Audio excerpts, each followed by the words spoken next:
하나님께서 이 땅에서 많은 족속들 중에서 특별히 우리를 믿음 백성으로 선택해 세우셨습니다. 어떤 자는 가르치는 자로, 어떤 자는 하나님께서 힘써 봉사하는 자로, 또는 어떤 자는 섬기는 자로, 그렇게 각기 달란트대로 하나님을 영원하게 하는 자리에 세우셨습니다. 그런데 그런 세움을 받은 자리에 선 자들이 우리가 가끔 그렇게 생각할 때가 있어요. 하나님이 조금 더 내게 능력을 주셨더라면 내가 더 크게 하나님께 영광 돌렸을 텐데 왜 이렇게 하나님이 모자르게 하셨을까? 어떤 목회자는 내가 설교를 참 잘하는 언변이 좋았으면 더 많은 사람들에게 참 감동이 될 만한 그런 설교를 했을 텐데 왜 하나님 내게는 그런 능력을 주지 않으셔가지고 요 정도밖에 못하게 하셨을까? 또는 어떤 사람은 확실히 참 공부해서 정말 아는 것이 많은데 그래서 그 많은 것으로 하나님께 영광 돌리는 일을 하게 했으면 참 좋았을 텐데 왜 내게는 그렇게 아니하셨을까? 그렇게 생각하는 것들이 참 많습니다. 어쩌면 여기 여러분들도 그런 경우가 흔하게 있을 줄로 생각이 됩니다. 그러면 하나님께서 왜 그렇게 하셨을까 하는 거죠. 여기에 대해서 성경은 분명히 우리에게 말씀하고 있습니다. 혹시 그 많은 능력을 받으면 하나님 앞에서 자고해서 내가 잘나서 하나님을 영화롭게 해놓으라. 그래서 온전하게 하나님께 영광 돌리는 것이 하나님의 은혜로 된 것이 아니라 내 능력으로 했다라고 할까 싶어서. 실제로 하나님께서는 성경 속에 그런 이야기들을 이렇게 준비해 두셨습니다. 특별히 느부갓네살 왕, 바벨론 왕이죠. 그 땅에 이 느부갓네살 왕만큼 탁월한 자가 없습니다. 그 땅을 평정했고, 그래서 그 땅의 최고 통치자로서의 자리, 과연 그는 이루지 못할 것이 하나도 없을 정도의 자리에 있었습니다. 근데 그가 한날 꿈을 꿉니다. 큰 신상을 봤는데 도무지 이것을 해석할 수 있는, 자기 나라에 그것을 해석할 수 있는 그런 사람이 아무도 없다는 거죠. 그래서 그가 크게 화를 냅니다. 그래서 그 일을 감당할 만한 자들 모두 다 잡아 죽여라 그랬던 거죠. 근데 그때 다니엘이 하나님 앞에 무릎 꿇고 기도합니다. 어쩌면 다니엘이 생각할 때는 그들이 무슨 죄가 있었느냐는 거죠. 그래서 하나님께 간구하면서 저들을 살릴 수 있는 기회를 허락해 달라고. 그래서 다니엘의 꿈에 하나님이 그 느부갓네살 왕이 꾼 꿈을 가르쳐 줍니다. 그리고 다니엘이 그렇게 이야기합니다. 저 죽을 자들을 잠시 중재해달라. 내가 왕에 나가서 왕의 꿈을 능히 해석해 주겠다. 그래서 이제 왕 앞에 나가죠. 그래서 다니엘이 그 왕이 꾼 꿈이 무엇인지를 소상하게 설명해 줍니다. 왕이 꿈을 꿨는데 큰 신상에 머리는 황금이요. 그 밑으로 쭉쭉 내려가면서 뭐 철도 나오고 진흙도 나오고 그건 장래 일날 일들에 대한 예언이었습니다. 그때 그 큰 황금 덩어리, 그 머리에 해당되는 것, 이게 바로 하나님이 당신을 가리킨 말이었다라고 얘기합니다. 그래서 그 느부갓네살이 다니엘 앞에 절을 합니다. 과연 네가 섬기는 하나님이 참 신이로구나. 자, 그 정도 했으면 그 다음 이야기는 우리가 상상할 수 있는 것이 뭔가 하면 당연히 이 느부갓네살이 하나님을 섬기는 자가 되었을 것이다 라고 생각하지만 절대 그렇지 않습니다. 그 다음에 한 이 느부갓네살 왕의 행동을 보면 참 어이가 없습니다. 그가 명하여 그 땅에 어마어마한 신상을 만들게 합니다. 그리고 그것을 전부 제가 생각할 때는 금으로 아마 도금을 했을 거예요. 다 덮어 씌웠을 겁니다. 뭐 금덩어리로 그렇게 큰 신상을 만들었을 거라고 상상할 수가 어려운데 어쨌든 금으로 왕창 뒤덮은 그 신상을 만듭니다. 무슨 의미죠? 그것이 바로 자기라는 이야기입니다. 꿈에 본 그 신상의 머리가 황금인데 이제는 온몸이 금으로 뒤덮여져 있는 그 신상을 만들므로써 내가 이 같은 위대한 존재다. 자기가 그 땅에서 최고라는 거죠. 하나님보다 더 자신을 높이는 자리에 섰던 겁니다. 우리라면 어떻게 했냐는 거죠. 우리라면 과연 그런 순간에 어떻게 했겠냐는 거죠. 모르긴 몰라도 느부갓네살처럼 했을지도 모릅니다. 자신을 드러내보려고. 어쩌면 하나님이 처음 만든 아담, 그에게 하나님께서 참으로 귀하게 그 땅을 다스릴 수 있는 그런 지혜를 줍니다. 자유의지도 허락해 줍니다.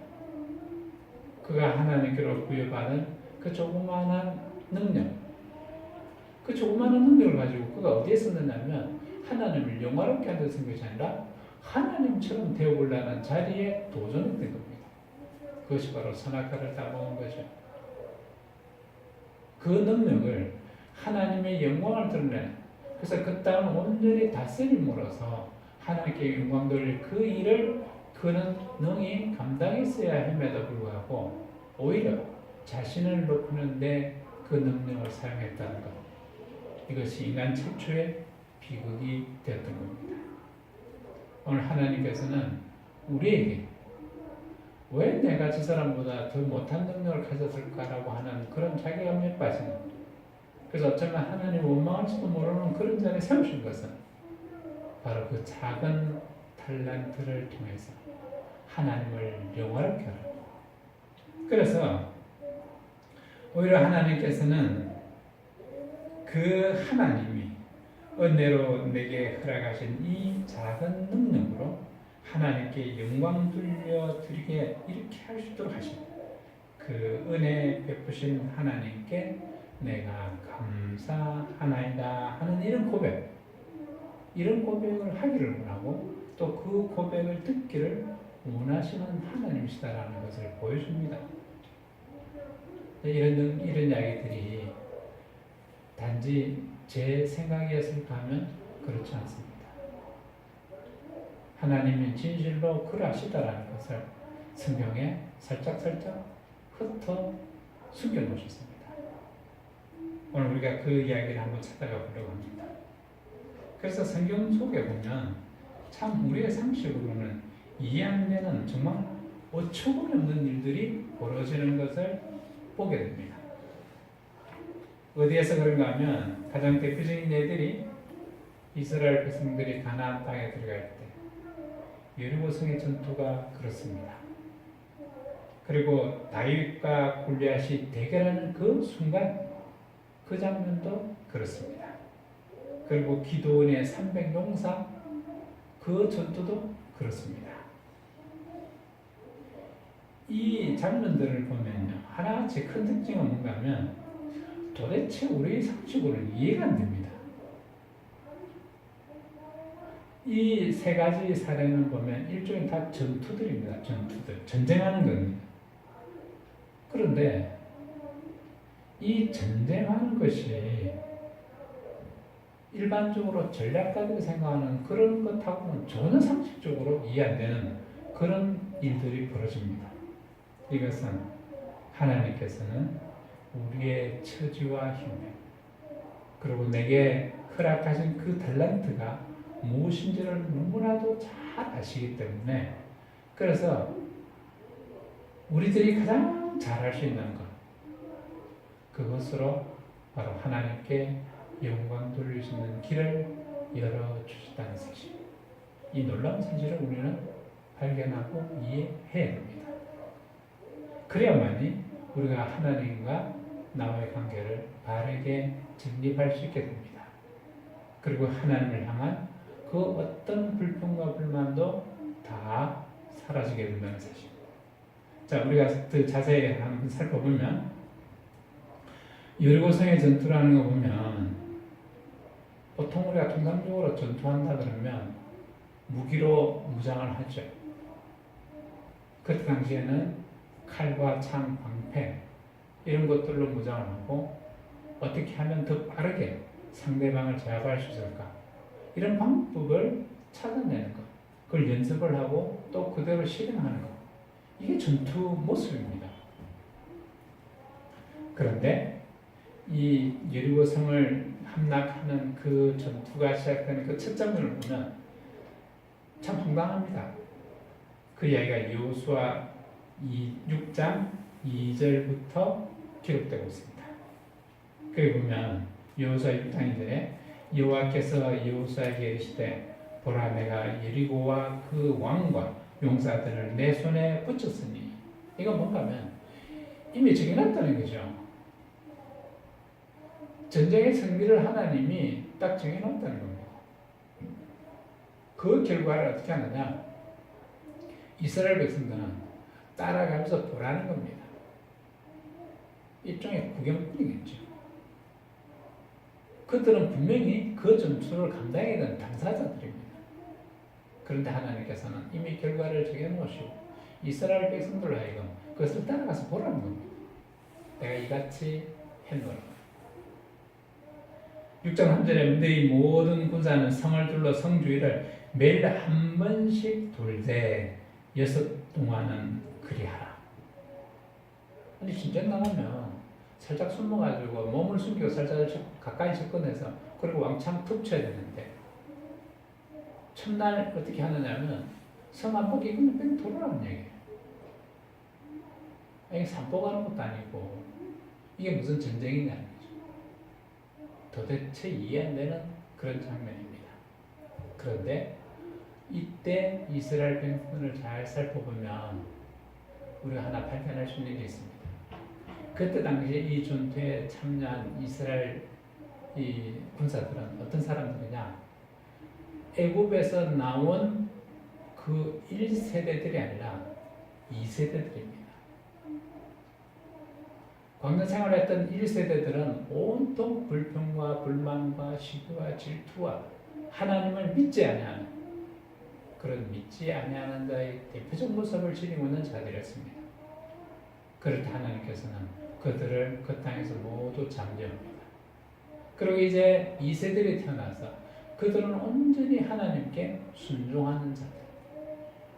하나님의 역사를 다 받고 그리고 하나님 말씀만 떨어지면 그 말씀 무조건 순종하는 순종에서는 최고의 선수들입니다.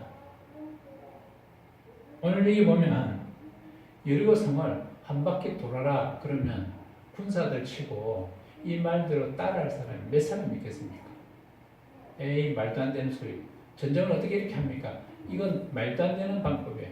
그러니까 이 말도 안 되는 거 하지 맙시다. 다 그렇게 이야기할 겁니다. 그런데 이때 이스라엘 군사들 중에 어느 누구도 그렇게 말하는 하나도 없습니다.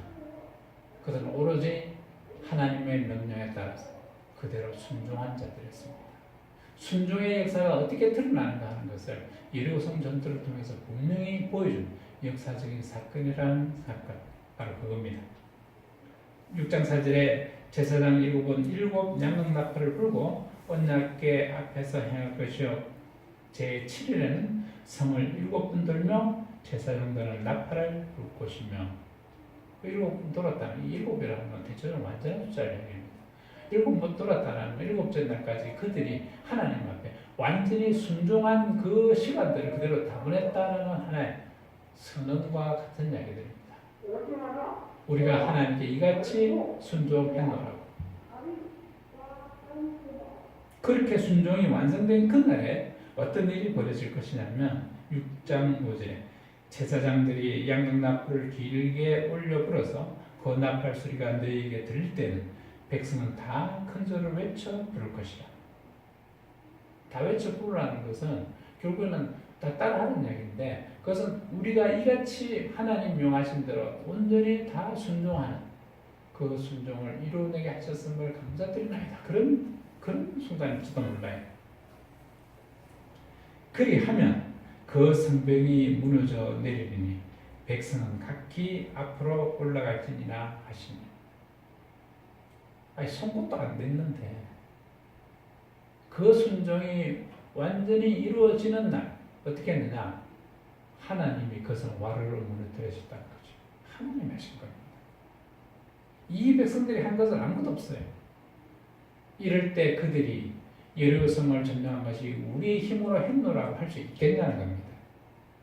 이는 하나님이 우리에게 온전히 은혜 베푸사 우리에게 이 같은 놀라운 역사를 이루신 하나님을 우리에게 보였나이다. 그 다음에 무슨 이야기 되겠어요? 하나님이여 당신에게 온전한 영광을 드리며 감사하나이다 라고 밖에 할 게 없어요.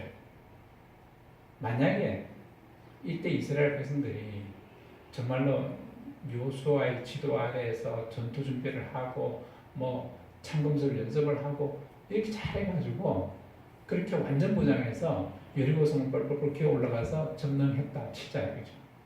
그랬으면 그들이 뭐라 했겠습니까? 하나님 한 게 뭐 있습니까? 우리가 다 했는데. 하나님의 영광을 드러낼 생각을 전혀 안 하겠죠. 하나님이 택하신 족속들에게는 바로 이 같은 걸 원하는 겁니다. 하나님이 선택하지 않은 자들에게는 그들이 하나님을 뭐라고 하든 상관없어요.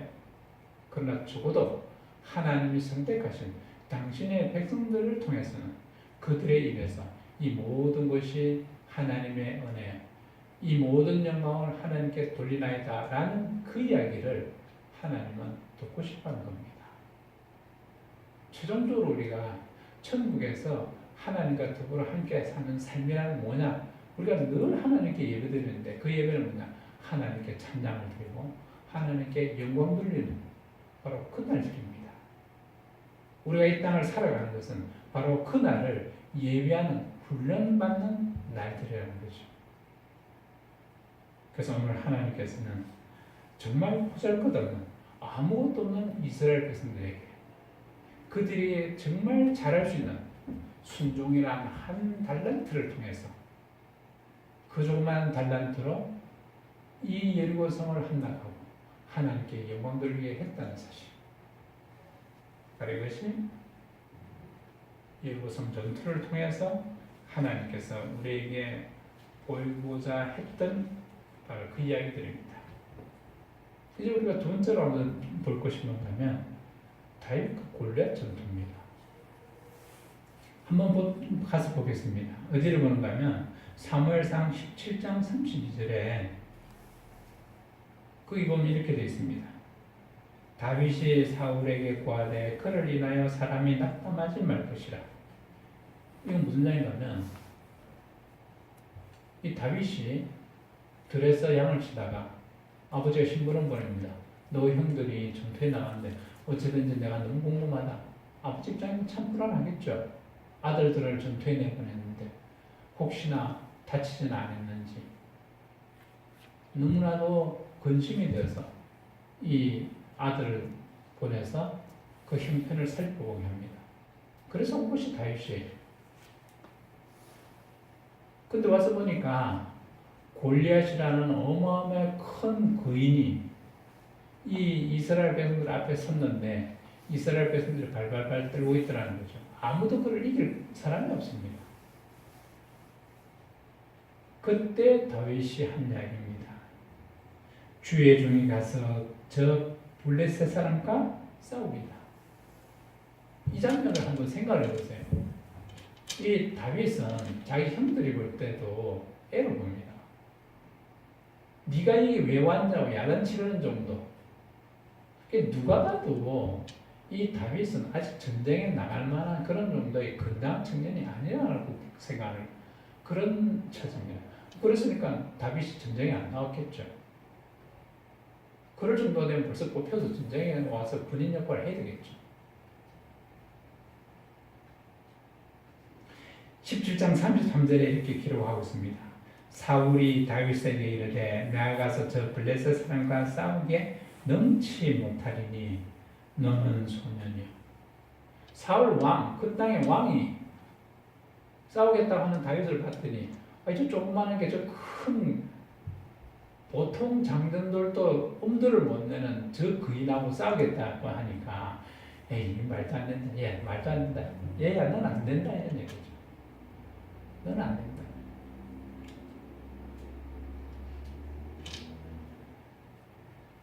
그리고 이 사울이 그렇게 이야기합니다. 너는 소년이요. 저 골리앗 그는 어려서부터 용사다. 아무도 감당 못할 만큼 그렇게 무시무시한 그런 존재라는 얘기죠. 34절에 다윗이 사울에게 고하되 주의 종이 아비의 양을 지킬 때 사자나 곰이 와서 양떼에서 새끼를 움키면 내가 따라가서 그것을 치고 그 입에서 새끼를 건져내었고 그것이 일어나 나를 해치고자 하면 내가 그 수염을 잡고 그것을 쳐 죽였나이다. 자, 이 이야기는 다윗이 목동 때 자기 양들을 지킨 그 이야기들입니다. 목동은 그 양떼를 잘 지키는 일을 해야 되는데 그 일을 위해서는 필수적으로 그 양들을 해치려고 하는 그 짐승들 그것을 능히 물리칠 수 있는 그런 능력을 키워야 됩니다. 그래서 선택했던 것이 이 다윗은 물맷돌입니다.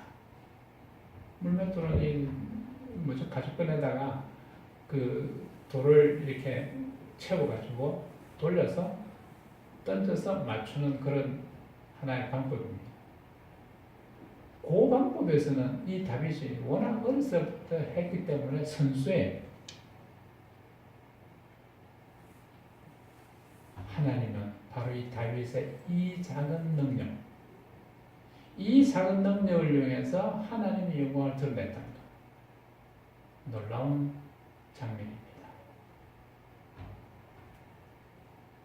지금 여기 우리가 어디를 가서 보는가 하면 37절에 또 가로되 여호와께서 나를 사자의 발톱과 곰의 발톱에서 건져내었은즉 나를 이 블레셋 사람의 손에서도 건져내시리라.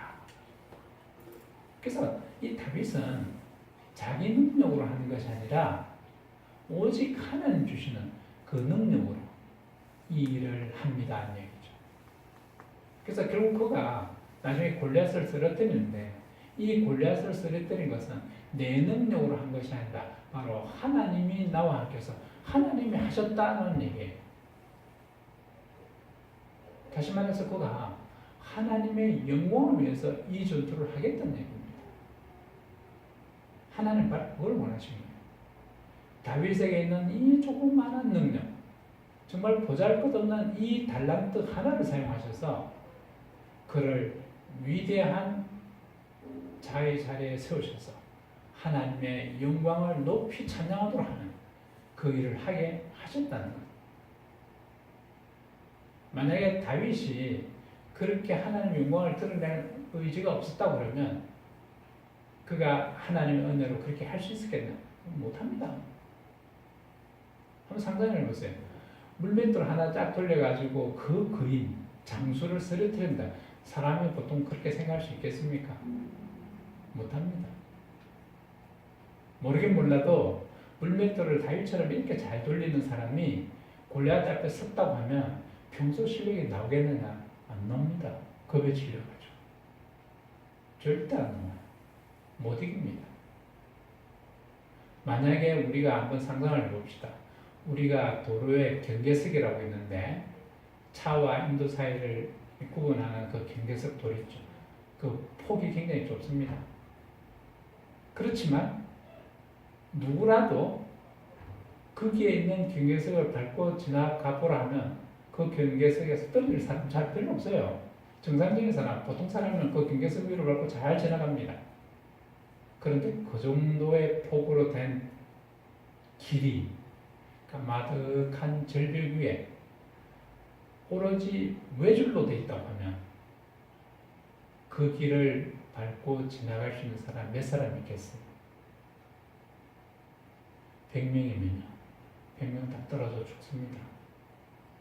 왜냐하면 그 절벽에 떨어지면 죽는다는 공포심 때문에 그 공포심이 그로 하여금 떨어지게 만드는 거죠. 그런데 하나님이 나와 함께 하실 것이다 라고 하고 하나님이 능히 이 길을 건너가게 하실 것이다 라는 마음이 있으면 건너가겠죠. 그 믿음이 필요한 겁니다. 오늘 다윗에게 바로 그것이 있는 겁니다. 그는 평소에 그렇게 잘 훈련된 물맷돌 기술이 있다 할지라도 하나님이 나와 함께 하셔서 이 일을 이루시고 하나님이 능히 영광 받으실 줄로 내가 믿나이다. 그리고 어떻게 했냐? 다윗은 최선을 다한 겁니다. 최선을 다했어. 정말 죽을 힘을 다해서 했을 겁니다. 믿는 자에게 필요한 것이 바로 이것이라는 사실이에요. 지극히 작은 달란트 하나일지라도 이것이 하나님의 영광을 드러내는 도구로 사용될 수 있다고 하면 그것을 사용하기에 주저함이 없을 것이고 그리고 그 일을 하면서 그는 죽기 살기로 할 겁니다. 최선을 다. 그것이 하나님의 영광을 분명히 이루어낸다는 사실 오늘 다윗을 통해서 보여주고 있습니다. 우리가 흔히 다윗과 골리앗 전투 이야기하면 의뢰이 다윗이 이긴다, 무조건 다윗이 이긴다 그렇게 생각하죠. 아닙니다. 그 생각은 착각이에요. 절대 이길 수 없는 전쟁입니다. 근데 성경에 워낙 그렇게 이야기되어 있고 워낙 주일학교에서부터 많이 들었다 보니까 다윗이니까 능히 이겼다고. 절대 아닙니다. 오늘 여기서 다윗이 이야기한 바대로 그가 신앙 고백한 것처럼 17장 37절에 있는 바대로 여호와께서 나를 사자의 발톱과 곰의 발톱에서 건져내셨은즉 나를 이 블레셋 사람의 손에서도 건져내시리이다. 이것은 다윗의 신앙 고백입니다. 이런 신앙 고백을 할 수 있는 믿음의 다윗이었기에 그가 골리앗을 이겨낼 수 있었다는 겁니다. 사울이 다윗에게 이르시되 가라 여호와께서 너와 함께 하시기를 원하노라. 사울 왕 분명히 이렇게 얘기하고 있어요. 여호와 하나님이 함께 하셔야만 되는 일이다라고. 이에 사울이 자기 군복을 다윗에게 입히고 노투구를 거물에 씌우고 또 그에게 갑옷을 입히매. 자, 이때까지도 여호와 하나님이 너와 함께 하시기를 원한다라고 이야기한 이 사울도 뭐라고 하고 있느냐? 여전히 세상적인 방법을 사용하고 있습니다. 그래 전투에 나가니까 당연히 갑옷을 입혀야지, 투구도 씌워줘야지, 그래야지 몸을 보호할 것이 아니냐고. 하나님이 보호하는 것이 아니라 자기가 믿고 의지하는 갑옷과 투구가 보호할 거라고 하는 이 어리석은 신앙. 사울은 그런 정도의 믿음의 사람이었던 것 같아. 39절에 다윗이 칼을 군복 위에 차고는 익숙치 못함으로 아직도 장성한 청년이 아니니까, 완전히 건장한 청년이 아니니까 군복 위에 칼을 차니 칼이 들렁들렁 하는 겁니다. 얼마나 거추장스럽겠어요. 제대로 걷지도 못했던 겁니다. 시험적으로 걸어보다가 한번 걸어봤는데 잘 걸어갔겠어요? 비틀비틀했을 겁니다. 사울에게 고하되 익숙치 못하니 이것을 입고 가지 못하겠나이다 하고 곧 벗고. 그러니까 세상적인 모든 의지할 것을 다 내어놓은 겁니다. 무엇에 의지하려고요? 여호와 하나님께 의지하려고. 손에 막대기를 가지고 시내에서 미끄러운 돌다섯을 골라서 자기 목자의 제구 곧 주문에 넣고 손에 물매를 가지고 블레셋 사람에게로 나아간지라. 이제 자기 원래 모습, 늘 하나님과 함께 했던 그때의 모습, 그 모습 그대로 나아가고 있습니다. 자, 이 장면을 한번 상상해 봅시다. 골리앗은 어마어마한 거인입니다. 갑옷과 투구로 그리고 칼과 창과 방패로 무장하고 있는 그 골리앗, 그 앞에 조그마한 애가 물맷돌 두고 털레털레 걸어갑니다. 사람들이 뭘 했겠어요? 아유, 사울 왕이 이제 미쳤구나. 하다가 안 되니까 이제 저 어림을 보내가지고 다 웃었을 겁니다. 어쩌면 블레셋 사람들은 또 얼마나 비웃었겠어요. 사울 왕이 얼마나 그래 급했으면 이렇게 말도 안 되는 말도 안 되는 결투를 하게 할까? 다 웃었을 겁니다. 그런데 조금 후에 어떤 결과가 나타납니까? 쓰러질 것 같지 않은 그 골리앗이 한순간에 벌러덩 털어놓습니다. 그리고 다윗이 그의 칼을 떼어서 그에게 찌릅니다. 모든 게 끝나버렸어요. 블레셋 군대는 하나같이 다 도망가게 바빴습니다. 모두가 우습게 조롱했던 그 작고 초라한 그 달란트로 다윗은 그 땅에 하나님의 영광을 높이 드러냈던 겁니다. 하나님이 이 장면을 우리에게 왜 보이겠어요? 재미로? 절대 아니에요. 구원받기로 선택한 자들을 통해서 하나님께서 이같이 위대한 일을 내가 너를 통해서 이룰 것이다. 그리고 세상의 모든 사람들로 하여금 너를 조롱하는 모든 사람들에게 나의 영광을 드러낼 것이다. 그렇게 하시고 하나님 하신 겁니다. 이것은 역사적인 사실입니다. 하나님이 직접 행하신 일이라는 거죠. 그 하나님이 오늘도 살아계셔서 나의 오른손을 붙들고 있다는 사실을 우리는 결코 망각해서는 안 됩니다. 이제 우리가 세 번째 볼 것이 뭔가 하면 기드온의 300용사. 이건 정말로 보면 이 전투를 보면 이해가 안 되는 전투입니다. 오늘 이 이스라엘과 더불어서 싸워야 될 이 적군들은요, 수가 바다에 모래같이 많다고 되어 있습니다. 약대들, 낙타들이 해변가에 쫙 깔렸습니다. 한번 보면 기가 질릴 정도. 그래서 이스라엘 군대가 이 전투에 참여하려고 모입니다. 그런데 그 모여있는 이 군대 숫자가 적군들에 비하면 너무 초라합니다. 그런데도 하나님 어떻게 하셨냐? 야, 많다. 너무 많으니까 걷어내라. 왜냐하면 만약에 이 전투에서 하나님이 이스라엘 승리하게끔 정해놓으신 거죠. 그래서 전쟁이 끝났을 때 이 이스라엘 백성들이 뭘 할 거냐? 우리가 이 전투에서 이겨내라. 하나님 영광 없습니다. 자기들이 했다는 거죠. 하나님께서 분명히 그 사실을 미리 아시고 계시는 겁니다. 이 이야기가 사사기 7장 2절에 나와 있습니다. 여호와께서 기드온에게 이르시되 너를 쫓은 백성이 너무 많은즉 내가 그들의 손에 미디안 사람을 붙이지 아니하리니 이는 이스라엘이 나를 거슬려 자금하기를 내 손이 나를 구원하였다 할까 하며. 무슨 이야기냐면 이 전쟁에서 내가 이겼다는 거죠. 하나님 택도 없으니 우리가 했다는 거죠. 그렇게 할까 봐서 하나님이 그 적군들에 비해서 별로 비교도 안 될 정도로 적은 수지만 하나님 보시기엔 많다는 겁니다. 그래서 어떻게 하느냐? 누구든지 두려워서 떠는 자이든 길라산에서 떠나 돌아가라고 해라. 그래서 너 겁나면 집에 다 가라는 거죠. 그래서 사실 그 적군들을 보니까 오고미저를 정도로 우리가 이 전투에서 이겼나 이렇게 했던 사람 설금설금 뒤로 꽁물 빼고 도망가는 겁니다. 다 자기 고향으로 돌아갑니다.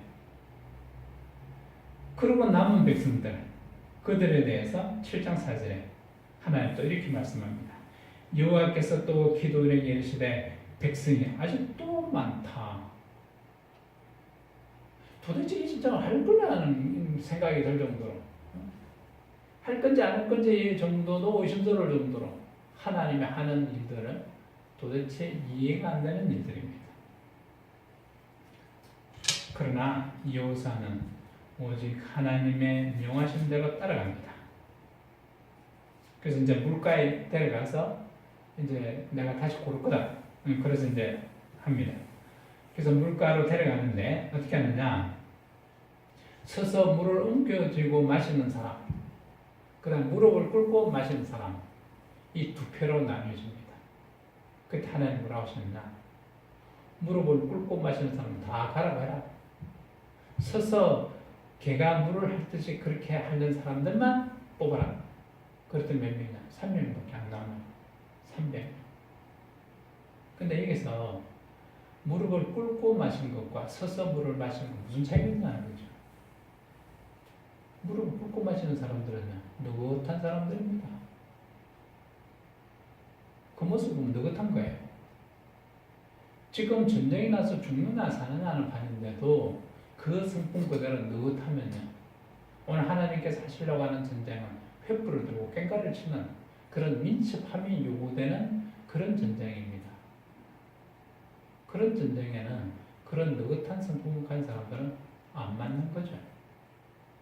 돌려보냅니다. 이제 서서 개가 물을 핥듯이 핥는 사람들, 이 사람들은 상당히 예민한 사람들입니다. 어쩌면 하나님께서 이 예민함이라고 하는 이 작은 한 달란트를 이용해서 이 전쟁을 승리케 하시는지. 그거는 전쟁에 나간 군사로서의 그 능력에서는 별로 중요하지도 않은, 뭐 칼을 잘 쓰든지 창을 잘 던지든지 힘이 세든지 이런 것도 아니에요. 그냥 예민하고 민첩하다는 이 성품 하나 가지고 이 작은 달란트로 하나님께서 그 전쟁을 이기게 하시는, 바로 그것이 기도원의 300용사의 전투입니다. 자, 어디를 가서 우리가 보는가 하면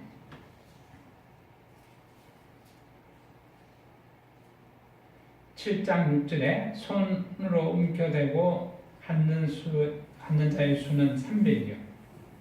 그 외의 백성은 다 무릎 꿇고 물을 마신지라. 여호와께서 기도원에 있을 때 내가 이 물을 핥아먹는 백성 300으로 너희를 구원하며 미래한 사람을 내 손에 붙이리니 남은 백성은 각기 그 주소로 돌아가실 것이라. 지금 이 적군의 숫자가요, 바다에 모래수같이 쫙 가득합니다. 그런데 그 전투에서 단지 300명으로 이겼다고 하면 이건 도대체 이 300명이 이 전투에서 1등 공신이 될 수 있냐?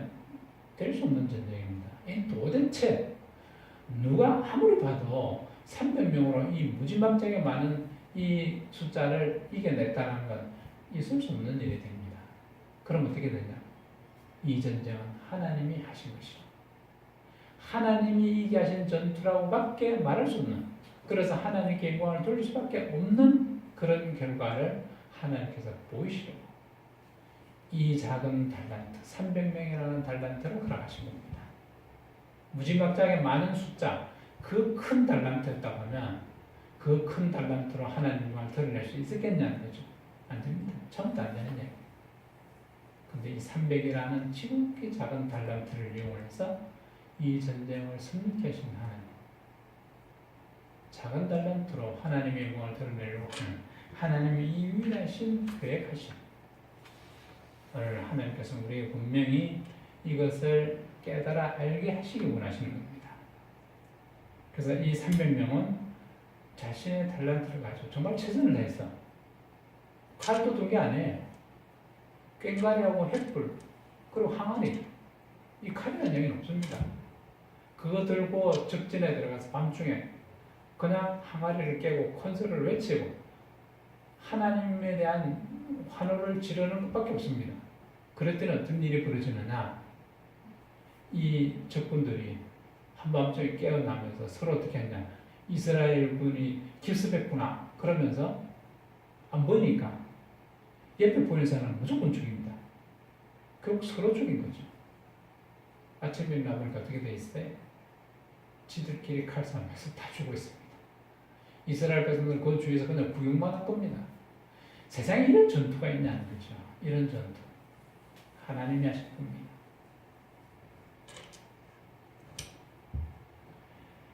이 적은 달란트로 지극히 적은 것에 충성하는 자다.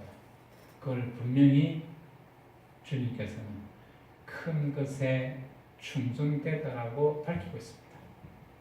누가복음 16장 10절에 지극히 작은 것에 충성된 자는 큰 것에도 충성되고 지극히 작은 것에 불의한 자는 큰 것에도 불의하니라. 다시 말해서 왜 내게는 이만한 달란트밖에 안 줬어? 그렇게 갖고 내가 뭘 해? 아무것도 할 게 없구나. 하나님은 너희들 강요하지 마세요. 이러면 하나님 뭐라 얘기하실 건가 하면 너는 불의한 종이라. 그렇게 하시거든. 우리 두 명밖에 없어요. 비록 내게 이 작은 달란트를 주셨으나 하나님이여 감사하나이다. 이것으로 내가 하나님께 영광을 돌리겠나이다. 이렇게 하는 것이 바른 믿음의 정신이라는 거죠. 어쩌면 주님께서 우리에게 달란트 비유를 말씀하신 것은 바로 이 큰 의미가 담겨져 있는 건지도 모릅니다. 마태복음 25장 15절에 이렇게 되어 있습니다. 주인이 외국에 갈 때 어떻게 하냐? 자기 재산을 다 나눠줍니다. 각각 그 재능대로 하나에게는 금 5달란트를, 하나에게는 2달란트를, 하나에게는 1달란트를 주고 떠났더니 5달란트 받은 자는 바로 가서 그것으로 장사해 또 5달란트를 남기고 2달란트를 받은 자도 그가 차에 2달란트를 남겼으되 무슨 이야기가 하면 5달란트 받은 사람이 곧 가서 장사를 시작했다는 거죠. 이거는 완전한 충성, 최선을 다한 자의 모습입니다. 그래서 5달란트를 남겼다는 것은 정말 최선을 다한 삶을 살아냈다는 얘기죠. 그런데 2달란트는 어떠냐? 2달란트 받은 자도 그같이 했다는 거죠.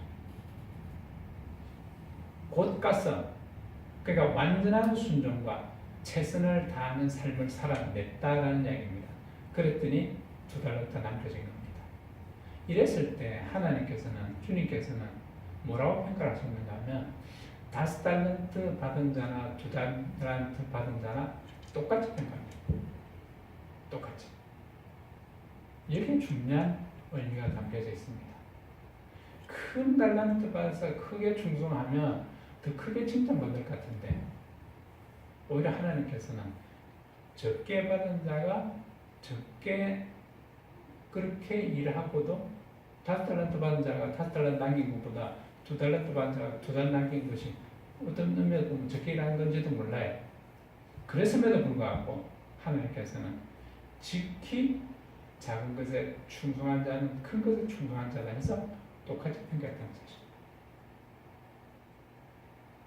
우리가 하나님 앞에 진 빚이 너무나도 큰데 하나님께서는 그것을 작게 하셔서 우리를 크게 영광을 드리도록 하는 그 위대한 은혜 베푸심, 이걸 우리에게 허락하신 겁니다.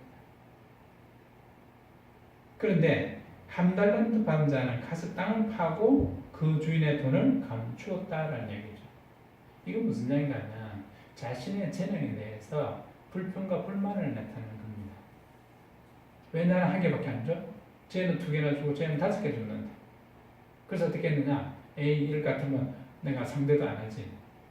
그래서 이 1달란트밖에 안 줬으니까 내가 노력하면 뭐해? 떼치워야지. 그래서 아무것도 안 했다는 거죠. 그랬을 때 하나님께서는 이 자를 불의한 자라 했다. 그리고 쫓아냅니다.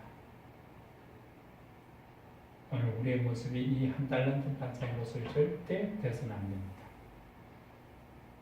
적게 준 것을 감사할 줄 알고 그리고 그것으로 하나님께 순종하면서 최선을 다해서 하나님의 영광을 드러내려고 발버둥치는 그런 성도의 삶, 그 삶의 주인공이 여러분들이 되시기를 축원합니다. 기도하겠습니다.